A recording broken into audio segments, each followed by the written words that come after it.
The overall goal of the following experiment is to obtain coronal viewing images of intact Drosophila embryos using confocal microscopy that can be used to precisely measure embryo size and quantify protein and RNA expression levels.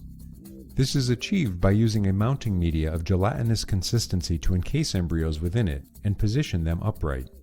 As a first step, the embryos are aligned over a thin layer of glycerin jelly and then covered with a second layer of this media. Next, the mounting media containing the embryos is cut into blocks, which can be flipped vertically to hold the embryos in position for imaging. Results are obtained that show cross-section images visualized with any sort of confocal microscope.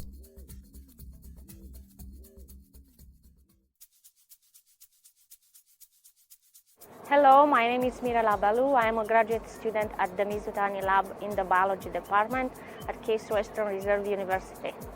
Today we are going to demonstrate you a mounting protocol to image Drosophila embryos in an upright position using a confocal microscope. We developed this method during our developmental biology course lab here at Case in collaboration with Dr. Sousa-Neves.